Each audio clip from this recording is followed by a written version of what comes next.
The 40th anniversary of Cured is not that far away. Are you planning on doing something?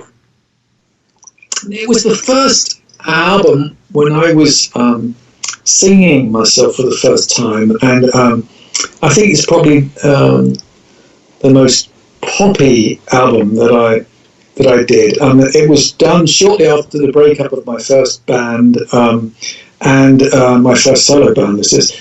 And I carried on working with Nick Magnus.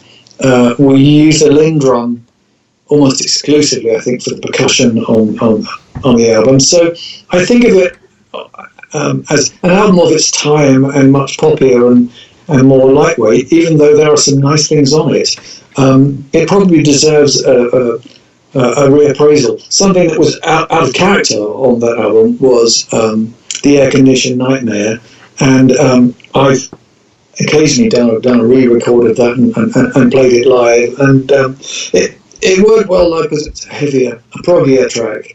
But the other tracks, I think, there are all sorts of things on it that I think, what was I thinking at the time, but pressures were such that... everyone says that looking back 40 years. Yeah, well, that's right. I think that's it. The 80s was a time of great pressure where everyone was under threat of losing their contract with their respective record companies. But at the same time, how did you take fans forward who'd supported you through the weird and wonderful years, who were expecting something perhaps a little more weird and wonderful than was the stuff that was going to set MTV alight? MTV was the yardstick, and the game had changed in the 80s, and I had a couple of hit singles at that time, but it was a difficult time to survive. Also, I think that, for people who started off as baby boomers who were suddenly in their 30s at that time, you were forced to reinvent yourself to some degree in order to be able to continue on, or so it seemed to me.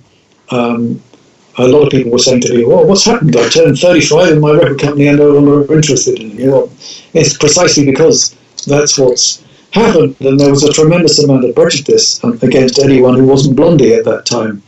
It helps to be young, blonde, female, able to dance, and look sexy as hell.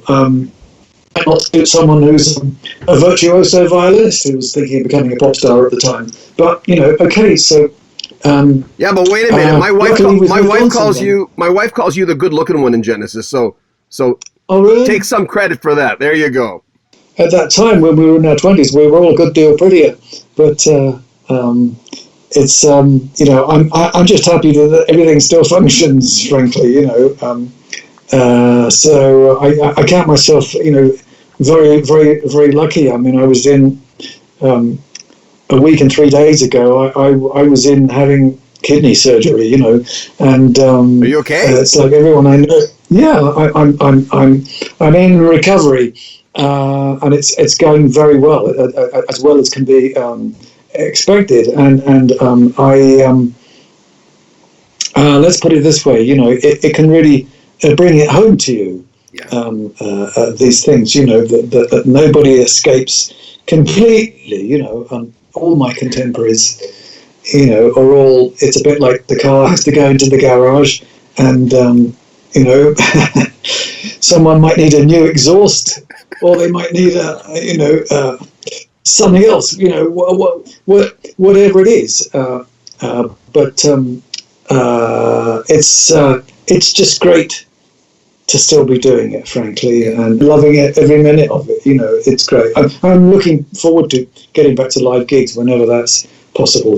Just the sheer emotion of the fact that you're there on stage with people who are still alive in this time. It's not about survival of the fittest. It's about all of us. Yeah. It's about everybody who has made it this far, who's observed the rules, who's done whatever it took to protect themselves and And so, you know, I'm very pleased that the majority of people have woken up to the fact that, you know, we've got to be very careful. We know that vaccines are going to be out there shortly, but there's no point risking it. So it's a good time for writing that novel at home, or doing that film script, or whatever it is, you know. The third song, by the way, has a sort of celebratory feel to me. Yeah, it is. I think, you know, I'm thinking that it celebrates the wonderful things that are under the sun there. I mean, it's hard not to think of you know, the antiquities in Egypt. And it's a boring word, antiquity, you know, but it looks like it was painted yesterday. They've just got the set ready for us. And I don't know anyone who visited, who did that trip up the Nile, who is not absolutely blown away by the way the stuff looks. And it's thousands of years old, but it's sandstone, toughened by wind and rain. And that's the reason why that stuff is still standing there. And it looks like it was painted yesterday. It's just phenomenal. I mean, talk about wonders of the world. And it's hugely inspiring musically for me. I always had my notebook out whenever I've been to Egypt. And of course, I got to visit in Jordan, Petra. You know, so I've done my kind of Indiana Jones trips. And these places, they linger. And they're crying out to be described musically. So, you know, it's my way of filming it. Well, I mean, we did a couple of videos for these tracks, and some of it is actually filmed in situ. But yeah, I just can't describe it. I mean, just standing right next to the Sphinx, for instance. And I've seen it on a sunny day, and I've seen it with clouds. It's just an extraordinary thing. And so I've got one eye on the Sphinx, and I've got my notebook out. I can't stop writing. I just cannot stop, because you think this has got to be the most exotic structure on the face of the earth, and it has to be described in musical notes. So I was there thinking about that, and I was also thinking about some of the landscaping that you hear in Grieg's music, Norwegian composer, of course.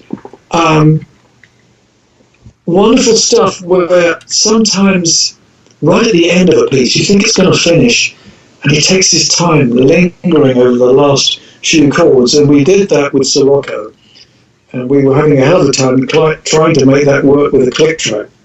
Roger King was saying to me, well, just how slow do you want this? And I said, slow, and slower, as the picture seems to recede into the distance, but the effect of it is still on you. So it's doing things that orchestras can do that rock bands struggle to do, because, you know, a rock band, there's the urgency. Oh, get on with it, you know. But I guess it's also a reflection of my seniority. No longer a spring chicken. Adriatic Blue has, to me, that was almost dreamlike, and I kept going, oh, I need this album right now. But I love that song.